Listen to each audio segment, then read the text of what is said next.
카하사나 다사마다 마하나가 아마바다 바라 마하나 가바다사 아나라. 이렇게 뜻이 통하지 않는 말을 하니까 오늘 목사님이 맛이 좀 가셨나 아니면 방언을 하시나 이렇게 생각하실 겁니다. 저도 통 안 해보던 걸 하려니까 굉장히 쑥스러웠어요. 읽기가. 제가 방금 이렇게 읊조린 표현의 뜻을 여러분이 아시겠습니까? 혹 해석 통역의 은사를 받으신 분이 계시다면 한번 해보시죠. 아마 전혀 알 수가 없을 겁니다. 그럼 방금 전 제가 읊조린 표현은 말도 안 되는 소린가? 일단 그렇게 들립니다. 그런데 전혀 뜻이 없는 말은 아닙니다. 왜냐하면 나름대로 어떤 언어의 규칙을 갖고 있기 때문입니다. 이게 도대체 무슨 뜻인가? 설교의 뒷부분에서 설명을 하겠습니다. 설교를 본격적으로 시작하기 전에 먼저 여러분들에게 말씀드리려는 것은 오늘 설교는 제목에서 알 수 있는 바대로 방언에 대한 설교입니다. 그러나 방언에 대한 모든 것을 다 말씀드리진 못하고 우리가 알아야 될 기본적인 내용들만 말씀을 드리고자 합니다. 그리고 또 한 가지 미리 밝혀두고자 하는 것은 오늘 설교의 핵심적인 내용은 미국의 저명한 신약학자인 D.A. 칼슨이 고린도전서 12장, 13장, 14장에 대해 잘 설명한 책에서 주로 배운 것이다 라는 점입니다. 오늘 본문은 18절과 19절 단 두 구절입니다. 그런데 14장 전체를 최소한 염두에 두고 방언에 대해서 말씀드리려고 합니다. 그렇지만 14장의 모든 구조를 일일이 설명 못합니다. 그죠? 염두에만 두고 말씀을 드립니다. 그래서 크게 세 가지로 나눠서 설명을 하겠습니다. 첫째, 어째서 이 방언 문제를 여기서 말하게 되었는가? 둘째로, 방언이라는 게 꼭 필요한 것인가? 셋째로, 도대체 방언이라는 게 무엇인가? 이 세 가지를 말씀드리겠습니다. 먼저 첫 번째입니다. 어째서 방언 문제를 말하게 됐는가? 여러분이 잘 아시다시피 이 고린도전서는 편지입니다. 사도 바울 선생님이 지금의 그리스의 남쪽 항구 도시 고린도에 있는 교회에게 처음 써보낸 편지입니다. 여러분, 우리가 편지를 써봤습니다. 요새 이메일도 쓰지만 편지는 어쨌든 쓰는 사람의 생각에 받는 사람에게 필요하다고 판단한 내용을 써서 보내는 거예요. 어떤 사람이 시를 보냈다. 하나 시를 멋지게 써서. 이것도 어쨌든 그 사람에게 받는 사람은 다르게 생각할지라도 필요하다고 생각하니까 써서 보내요. 사도 바울이 교회에게 보낸 편지들에는 여러 내용이 있습니다. 근데 특별히 그들을 격려하거나 문제점을 고치려는 내용이 들어있게 됩니다. 어떤 교회든지 교회에는 크나 적으나 이런저런 사람들이 모여있고 또 사람들이란 너나 할 것 없이 완전하지 못합니다. 그래서 누구나 크고 작은 문제점을 갖고 있고 이런 사람들이 모인 이 공동체인 교회는 당연히 여러 가지 문제가 있을 수밖에 없습니다. 그러나 유난히 심각한 문제가 많은 교회도 있을 수 있습니다. 바로 그런 교회가 지금 고린도 전서를 받아 읽고 있는 고린도 교회입니다. 이 교회는 이른바 문제백화점이다 라고 할 만큼 다양한 골칫거리들을, 문제거리들을 갖고 있었습니다. 그중 심각한 문제 하나가 바로 방언에 대한 문제입니다. 종종 우리는 모순적인 일들을 보게 됩니다. 이를테면 아주 나쁜 인간인데 재능 하나는 뛰어납니다. 반대로 정말 착하고 좋고 존경할 만한데 재능이 거의 없어 보입니다.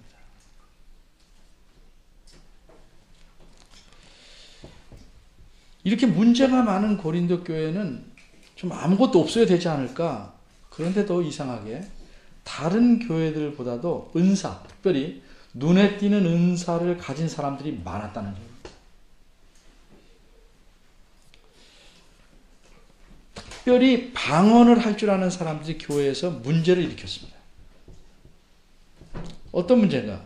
이들은 자신들이 제일인 것처럼 행동하고 있었습니다. 말을 조금 아까 한 거는 될 것도 아니죠. 멋진 말을 그냥 쉴 새 없이 쏟아보면 다른 사람들 다 어떻게 되지요, 그렇죠? 은사 중에 최고는 방언이고 자신들이 방언을 함으로써 하나님의 사랑을 가장 많이 받는 사람들이고 따라서 교회에서 가장 가치가 있는 사람들이다. 이런 식으로 행동을 하였습니다. 그래서 사도 바울은 이 방언에 대해서 분명히 가르쳐서 그 문제를 고치기를 원합니다. 그래서 방언에 대한 문제를 말씀하게 된 것입니다.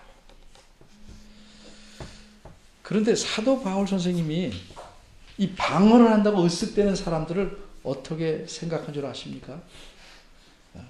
우선 가까운 오늘 본문의 바로 다음 구절을 보면 바울의 생각을 알 수 있습니다. 20절입니다. 형제들아, 지혜는 아이가 되지 말고 악에는 어린아이가 되라.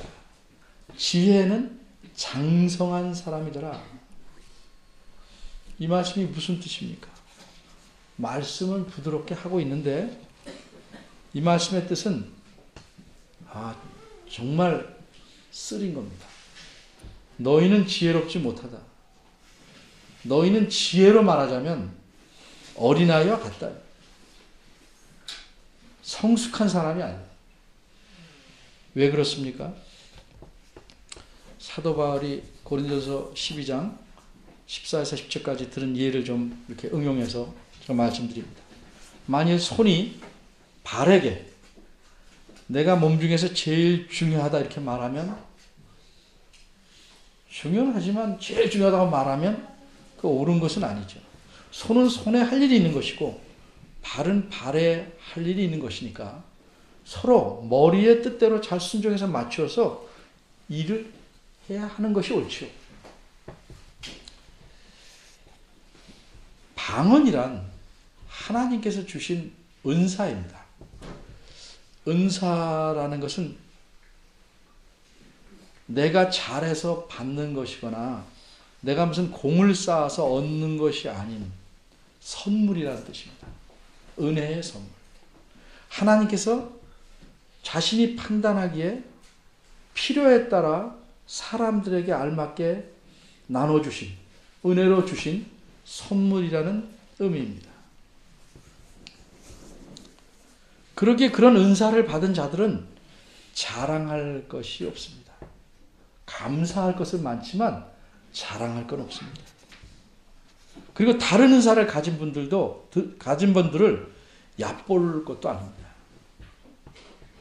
그런데 방언을 말하는 사람들은 자신들이 최고인 줄 알았습니다. 이것은 마치 어린아이들이 우리 집에 뭐 있다고 자랑하는 것과 같은 짓이라는 뜻입니다. 바울 선생님의 생각은. 그런 거 자랑해서 뭐하냐?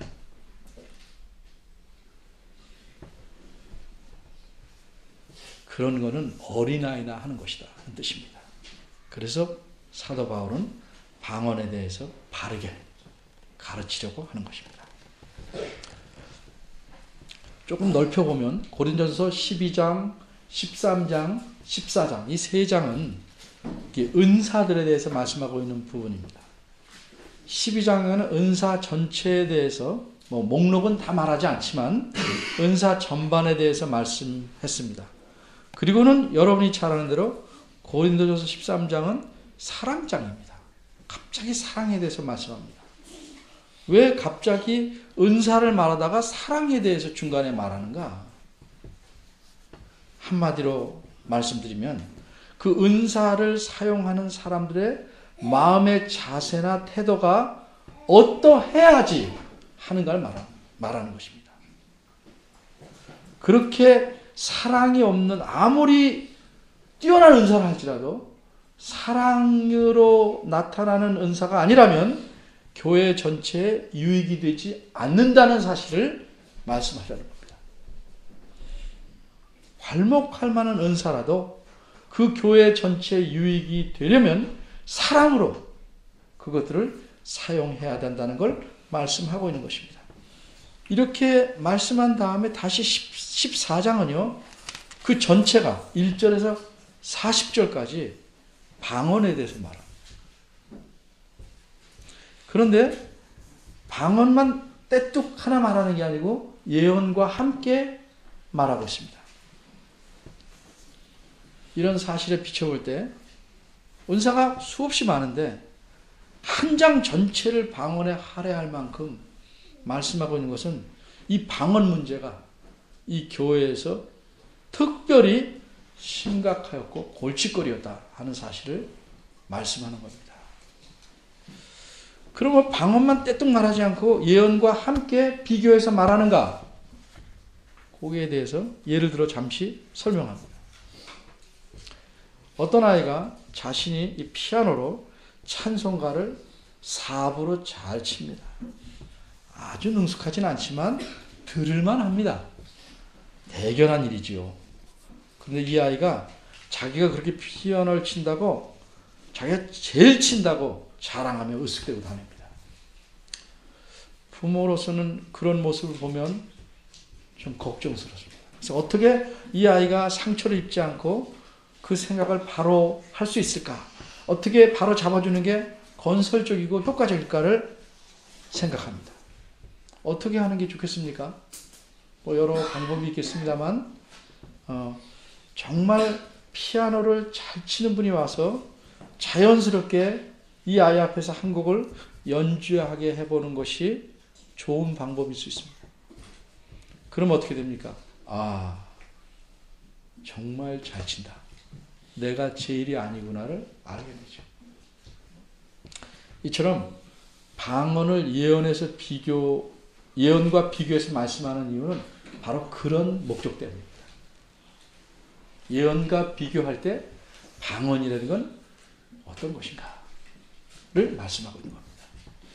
이제 두 번째로 생각해야 될 것은 방언이 교회에 꼭 필요한가 하는 점입니다. 방금 말씀드린 대로 고린도 교회에서는 방언을 한다는 사람들이 아주 심각한 문제를 일으켰습니다. 자신들이 제일 잘났다고 하는, 제일 잘난 면도 있지 사람은요. 그렇지만 또 못난 면도 있는 거거든요. 근데 어떤 한 가지를 가지고 제일 잘났다고 하면, 고집하면 금이 갑니다. 그 자기가 제일 잘났다고 하는 이런 어린아이와 같은 짓을 했기 때문에 교회 안에 분열이 생기고 시기와 부러움 등이 생기고 다른 사람은 주눅들고 교회 안에 문제가 생긴 겁니다. 근데 여기서 우리가 생각을 정리해야 되는데 방언 자체가 문제를 일으킨 것이 아닙니다. 방언을 하는 사람들이 문제를 일으켰다는 사실입니다. 바꿔 말하면 방언이라는 하나님께서 주시는 은사가 문제가 있는 것이 아니고 그 은사를 받은 사람들이 문제였습니다. 다시 말하면 방언 자체는 하나님께서 교회의 유익을 위해서 주신 겁니다. 따라서 방언은 이 고린도 교회에 이 고린도 교회에 필요한 것입니다.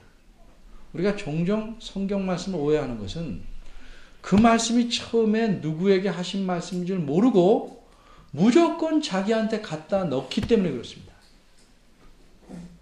쉬운 말로 남한테 한 말도 나한테 한 말이라고 기분 나빠하면, 남한테 한 좋은 약속도 나한테 한 거라고 기분 좋을 수 있지만 그 약속이 이루어지겠습니까? 안 이루어지죠. 방언은 적어도 이 고린도 교회는 꼭 필요한 것입니다. 그런데 얼마나 필요한지, 그리고 다른 모든 교회에 방언이 절대적으로 필요한 것인지 아닌지는 우리가 좀 더 살펴봐야 합니다. 그래서 오늘 본문인 18절과 19절의 말씀을 바울 선생님이 하고 계신 겁니다. 우선 18절, 오늘 본문 첫 구절인 18절을 봅니다. 바울 선생님이 이렇게 말씀합니다. 내가 너희 모든 사람보다 방언을 더 말함으로 하나님께 감사하노라. 어째서 이런 말씀을 하십니까? 한번 이렇게 생각해 봅시다. 피아노를 칠 줄 모르는 제가, 건반은 누를 줄 있지만 피아노는 못 칩니다. 모르는 제가 반주하는 선생님에게 피아노를 칠 땐 이렇게 하십시오. 이를테면 건반을 어떻게 누르십시오. 손을 어떻게 하십시오. 피아노는 어떻습니다. 등등 이런 식으로 말하면 여러분이 있는 데서 여러분은 어떤 생각이 들겠습니까? 자기는 피아노도 못 치면서 이래라 저래라 한다. 생각할 겁니다. 당연합니다. 또는 피아노를 칠지 모르니까 피아노 잘 치는 선생님을 시샘해서 저는 트집을 잡는구나 하는 생각도 할 수 있습니다. 마찬가지로 만일 바울이 방언을 전혀 할 줄 모르거나 겨우 조금만 한다면 방언에 대해 이런 말들 하는 것을 그 고린도 교회 방언하는 분들이나 그 교인들이 그 제대로 받아들일 수 있겠습니까? 없습니다. 그런데 바울 선생님은 모든 다른 사람보다 방언을 더 많이 말하는 겁니다. 길이가 많다는 게 아니고 여러 종류의 방언을 합니다.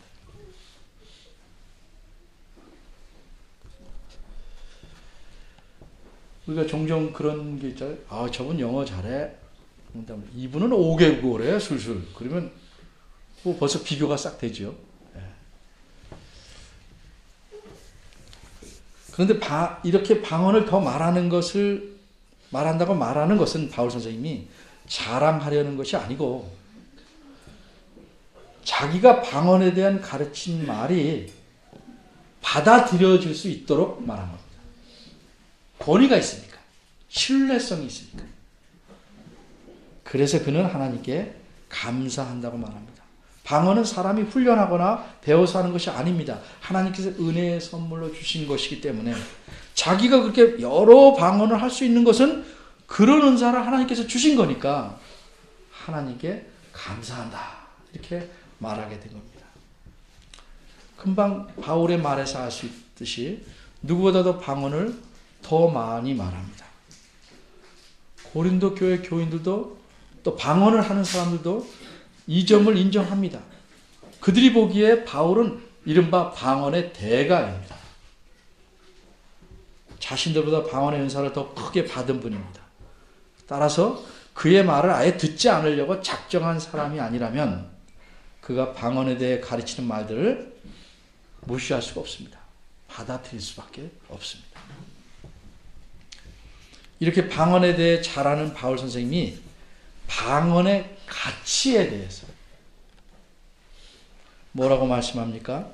19절입니다. 그러나 교회에서, 이걸 잘 보셔야 됩니다. 교회에서 내가 남을 가르치기 위해 깨달은 마음으로 5마디 말을 하는 것이 1만 마디 방언으로 말하는 것보다 낫다.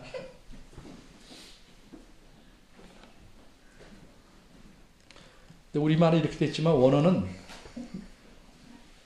나는 5마디 말로 가르치는 것을 1만 마디 방언으로 말하는 것보다 더 하기를 원한다. 이런 뜻입니다. 이 말씀만 보면 방언이 거의 아무데도 쓸모없는 은사처럼 보입니다. 5마디 말보다 1만 마디 방언이 못하니까 쓸모없이 보이죠. 왜 그렇게 보입니까? 근데 보이는 것을 그대로 이해하면 안 됩니다. 무슨 뜻인지 잘 생각해야 됩니다. 이 말씀은 방언이 쓸모없다. 알 수 없게 많이 짓거리지만 짓거리여서 무용지물이다. 이런 뜻이 아닙니다. 무슨 뜻입니까?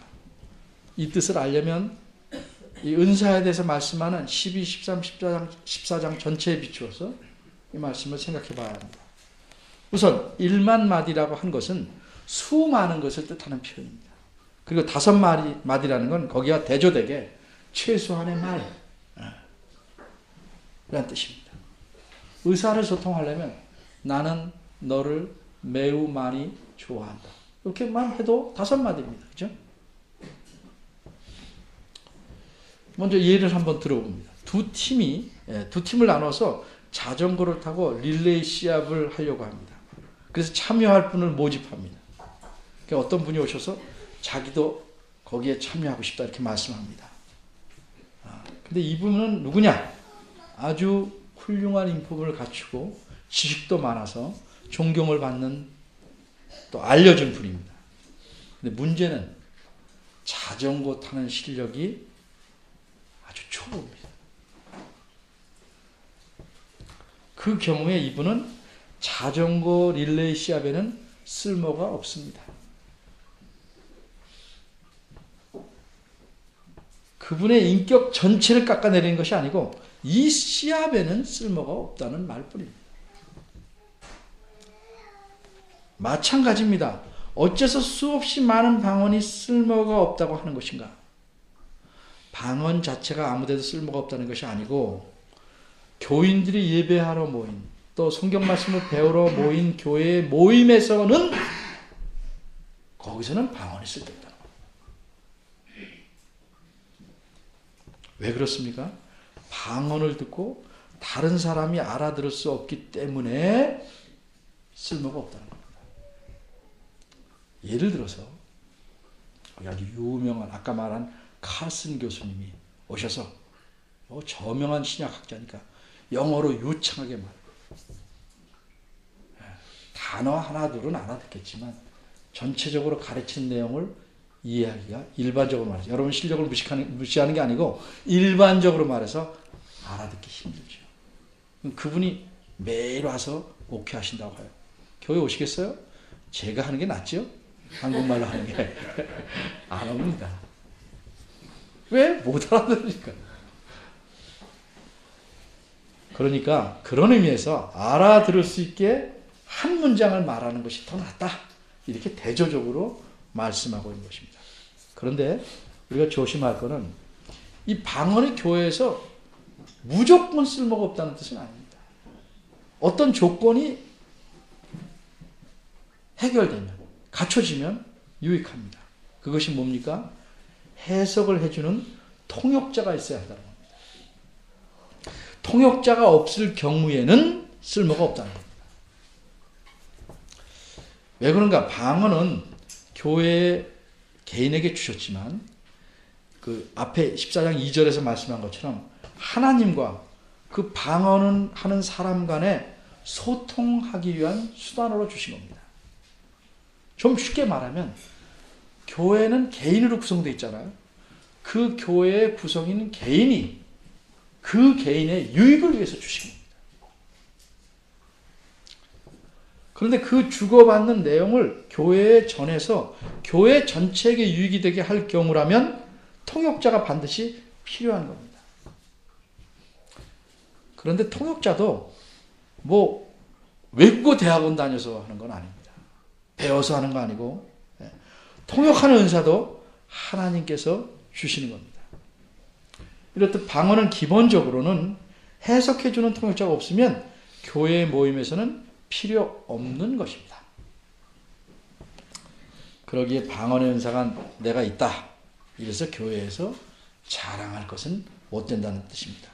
방언 자체는 개인이 하나님과 소통, 바꿔 말하면 하나님과 기도하기 위한 은사로 주신 겁니다. 그런데도 만약 어떤 사람이 내가 기도한다는 걸 자랑하거나 내가 이런 방법으로 기도한다고 자랑한다면 그 사람은 어린아이같이 덜 성숙한 사람이거나 의도적으로도 그렇게 하는 거라면 결코 겸손하지 않은 교만한 사람.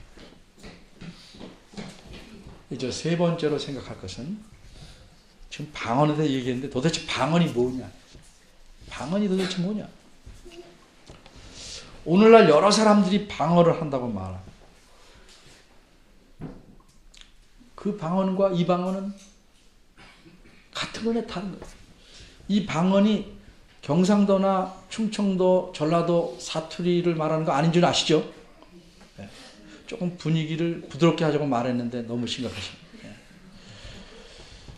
어떤 사람들은 오늘날 방언을 하는 걸 보고 자기도 그렇게 방언하고 싶어하고 그래서 방언을 배우거나 심지어 훈련받는 사람도 있습니다. 저도 옛날에 방언 제가 다닌 게 아니고 방언 배우러 다니는 사람들이 산에 모여서 훈련하는 소리를 들었어요. 하도 산 위에서 말이 크게 들려가지고 할렐루야를 한 100번쯤 하는가 봐요. 네. 그러니까 다른 말이 나오는 것 같아요. 근데 이런 현상은 배우고 싶어하고 훈련받는 것은 우리나라에만 있는 것이 아닙니다. 외국에서도 그렇고 특별히 미국에서는 다른 외국에 비해서 좀 더 심한 것 같습니다. 책에 따르면 여러 학자들이 오늘날 수천 개가 넘는 방언들을 모아서 연구하고 분석하였습니다. 그 결과 한마디로 확실하게 내린 결론은 오늘날의 방언은 인간이 사용하는 언어는 아니라는 사실입니다. 이건 방언을 찬성하는 분이나 반대하는 분이나 다 똑같이 내린 결론입니다. 그런데 이 결론을 듣고 또 이렇게 오해하지 마십시오. 아, 그럼 그렇지. 방언은 사람의 말이 아니라 하늘의 말, 천사의 말이구나. 방언하는 사람들이 종종 주장한 것처럼 그것은 하늘에 속한 언어구나 라고 오해하지 마십시오. 덧붙이자면 인간이 사용하는 언어가 아니라는 말씀은 하늘의 언어라는 뜻이 아니고 서로 소통할 수 없는 소리일 뿐이라는 거예요. 의미를 전달하는 언어가 아니라 말이 아니라 언어적으로 분석하면 그저 의미 없이 내는 소리에 불과하다는 뜻입니다. 제가 여기서 막 하면 여기 앞에도 나오지만 그게 짐승의 소리인지 뭔지 의미 전달됩니까? 전달이 하나도 안 된다는 말입니다. 근데 혹시 이렇게 생각하시는 분도 있을지 모르겠어요. 하늘의 언어, 이를테면 천사들이 사용하는 언어는 그런 소리가 아닐까? 여기에 대해서 잠시 말씀드립니다. 처음 설교할 때는 이게 기본적인 것만 하려고 그랬는데 조금 더 들어갑니다. 고린도전서 13장 1절을 보면 내가 사람의 방언과 천사의 말을 할지라도 사랑이 없으면 소리나는 구리와 울리는 괭가리가 되고, 무슨 말이에요? 쓸모없다는 거죠. 근데 여기서 사람의 방언과 천사의 말 이렇게 나오니까 이 방언이라는 것과 말이 다른 것으로 생각하는데 아닙니다. 원어를 보면 엄밀히 말해서 사람의 방언과 그 다음 말은 천사의. 그래서 천사 다음에 나온 말이라는 그 단어는 없습니다. 그러니까 천사라는 말이 앞에 사람이라는 말하고 함께 이 방언이라는 말에 걸리는 겁니다.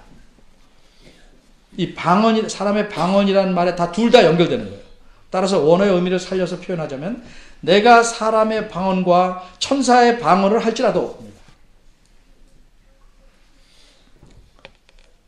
그런데 고린도전서 12장 10절과 28절을 보면 방언에 대해서는 각종 방언 이렇게 말합니다. 각종 방언. 여러 종류의 방언이 있다는 뜻입니다. 쉽게 말하면 이 세상의 언어가 한 가지가 아니고 수없이 많듯이 방언도 정확하게 숫자는 모르나 많다는 뜻입니다. 근데 이것을 크게 둘러나가면 사람들 간에 사용할 수 있는 방언이 있고 천사들 간에 사용하는 방언이 있다 이렇게 말할 수 있어요. 그래서 사람의 방언, 천사의 방언 이렇게 두 종류로 크게 말할 수 있겠죠. 그런데 공통점이 하나 있어요. 사람들 간에 쓰이던 방언이든 천사들 간에 쓰이던 방언이든 반드시 소통이 되어야 한다. 바꿔 말하면 의미 없는 소리를 내지르는 게 아니고 의미를 전달하는 언어라야 하는 것입니다. 설사 개인이 하나님께 기도할 때 쓰는 방언이라 할지라도 아무 의미 없이 그저 소리만 낸다고 한다면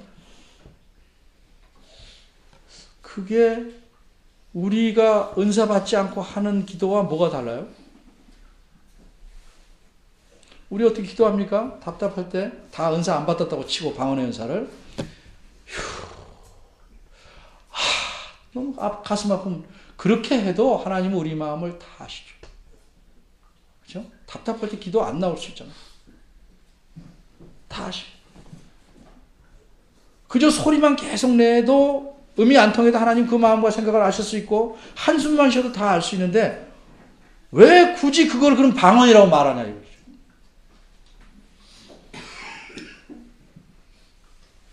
성경에서 하나님과 기도할 때 쓰는 그걸 방언이라고 말할 때면 그걸 또 은사를 주셨다면 소통이 되어야 하는 것이기 때문에 그렇습니다.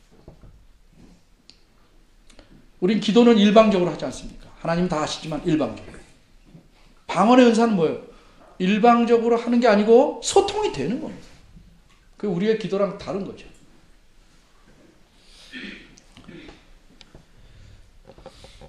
그럼 천사는 어떻게 소통하는가? 천사도 우리처럼 벙어리 냉가슴 앓듯이 끙끙대기만 하거나 하나님한테 말을 못해 감히 끙끙 이러는가? 아니면 로봇처럼 혹은 말 못하는 벙어리처럼 하나님께서 시키는 일만 하는 그런 존재인가? 아닙니다. 천사도 인격체입니다. 인격체라는 건 기본적으로 소통을 하는 겁니다. 하나님께 자기 의견을 말씀하고 순종하면 대답하고 묻기도 하고 말씀을 듣고 소통이 가능한 것이 인격체입니다. 그러려면 천사들도 인간의 언어는 아니지만 의미를 전달할 수는 우리가 모른다 할지라도 언어의 규칙을 갖고 있어야 소통이 가능합니다.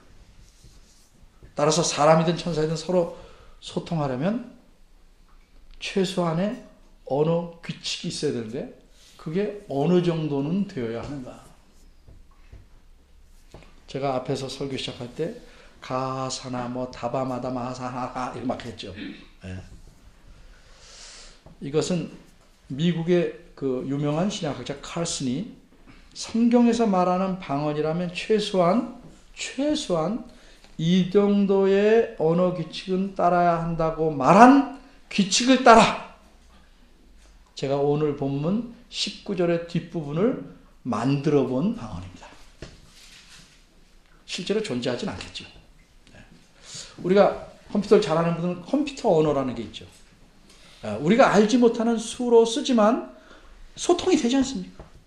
최소한 언어라는 거는 소통이 되려면 그 정도의 규칙은 있어야 돼요. 그러면 여러분에게 제가 만든 걸 설명하죠. 지금 뭐를 만들었냐면 14장 19절에 앞에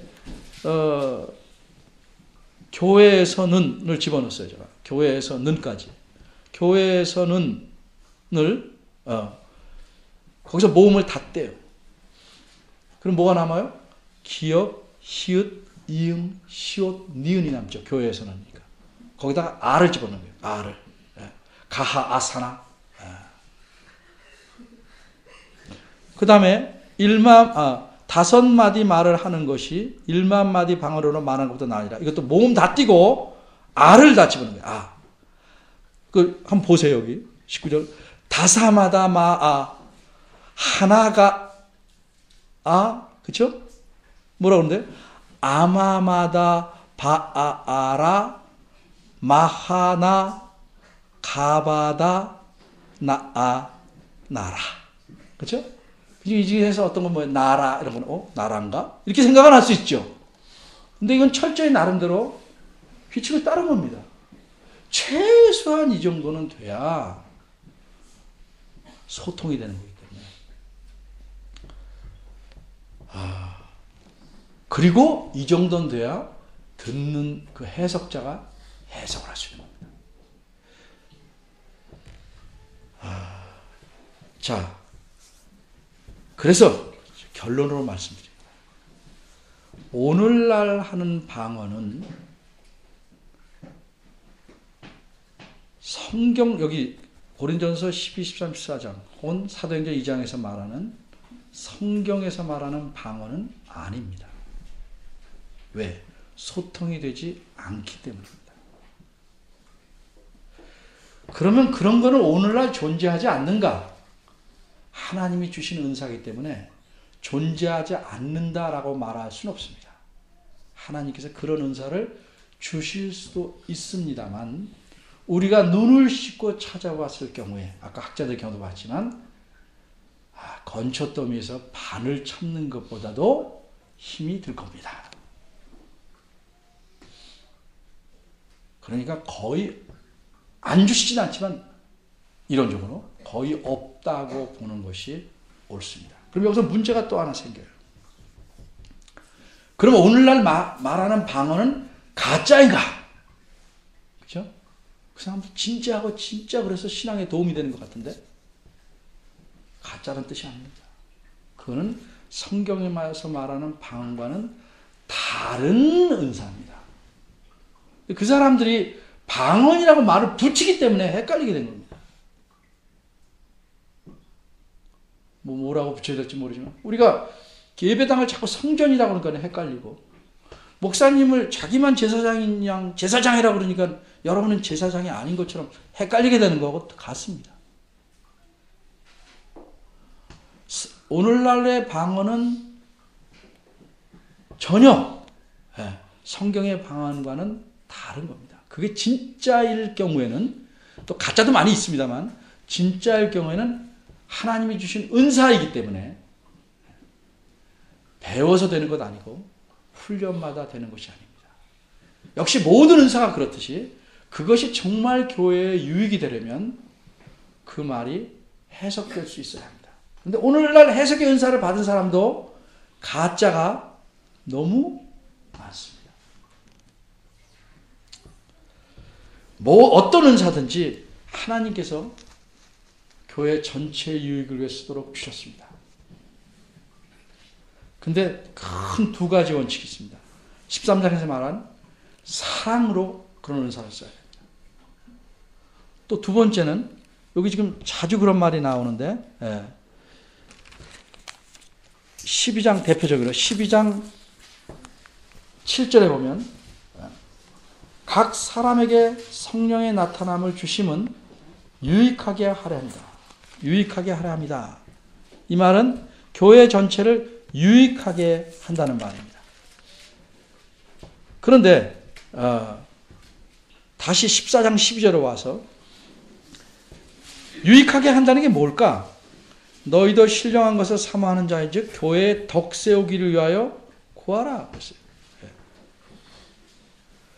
교회의 덕을 위해서요.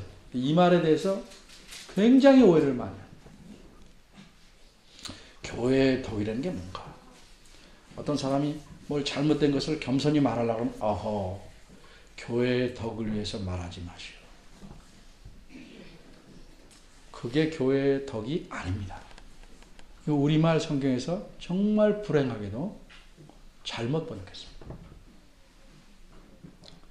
그게 교회의 덕이 아니고 이 말 뜻은 교회를 건물에 비유해서 교회를 튼튼하고 건강하고 바르고 아름답게 세워가는 것을 말합니다.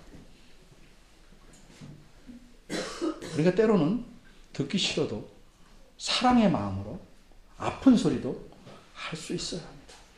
누구에게나. 근데 사랑의 마음이에요. 교회를 바르고 옳게 하나님 뜻에 맞게 세워가는 것이 그게 교회의 덕을 세우는 겁니다. 남이 듣기에 불편한 말을 안 하는 것, 무조건 덮고 지나가는 것, 이것이 교회의 덕을 세우는 것은 잘못된 말에서 나온 거예요. 자, 그런데 모든 사람이 성경의 이 방언도 모든 사람에게 주신 건 아닙니다. 하나님께서 필요에 따라 주셨는데 오늘날 우리가 어떤 사람이 부러워하는 그 방언도 하나님이 주신 은사일 경우에 모든 사람에게 다 주시는 것인가? 아닙니다. 그것도 역시 하나님의 필요에 따라 주시는 겁니다. 여러분이 그런 은사를 받기를 간구할 수는 있습니다. 그럼 하나님이 필요에 따라 주시니까 안 주신다고 해서 삐질 일은 없습니다. 그런 은사를 못 받았다고 주눅들 필요도 없고 은사를 받았다고 자랑할 필요도 없습니다. 교회 전체의 유익을 위해서 써야 합니다.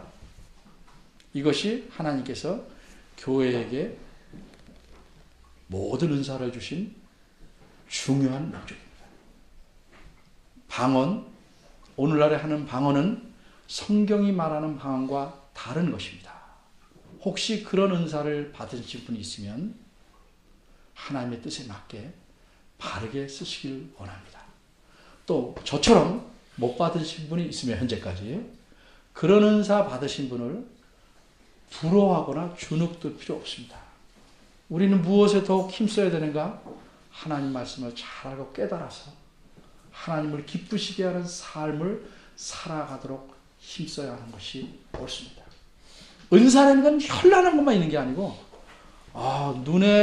사람 눈에 잘 안 뜨는 은사도 많이 있습니다. 여러분이 가진 은사가 그런 은사일지도 몰라요. 그래서 자기는 그런 걸 안 쓰고 눈에 보이는 것만 찾으려고 할 수도 있습니다. 어쨌거나 우리가 하나님께서 교회로 세워서 함께 살아가는 이상 우리가 가진 모든 은사를 포함해서 모든 것은 하나님의 뜻에 맞게 교회 전체를 위해서 사용하는 것이 하나님이 우리에게 원하시는 목적이고 은사를 주신 목적이 되는 것입니다. 이런 하나님을 참 우리가 모시고 삽니다. 늘 감사하고 서로를 잘 돌아보고 튼튼한 교회로 서로 세워나가는 데 힘쓰시기를 바랍니다. 기도하겠습니다. 하나님께서 가장 유익하고 현명하신 지혜로 교회 각 사람에게 은사를 주셨습니다. 또 어떤 교회에 주신 은사는 우리 교회에 안 주실 수도 있고 각기 다 다릅니다. 우리가 그런 은사를 사모하기는 하지만 집착하지 않게 하시고 늘 주의 말씀을 우리 마음에 담아 깨닫고 그 말씀대로 살아가는 일에 힘쓰고 사랑을 베풀고 서로를 세우는 일에 온 힘을 다하는 건강한 교회 되도록 은혜 주시길 바랍니다. 방언에 대해서 오늘 살펴봤습니다. 또 이런 은사를 가진 분들도 우리가 존귀 여기되 그것을 절대적으로 여겨서 제일 중요한 것처럼 생각지는 않도록 저희들을 깨우쳐 주시옵소서. 주의 말씀이 늘 살아서 우리의 삶을 지배하고 다스리는 교회가 되고 또 저희 하나님의 자녀들이 되기를 소원합니다. 저희들을 인도하여 주옵소서. 예수님의 이름으로 기도합니다. 아멘. 다 같이 일어나시죠.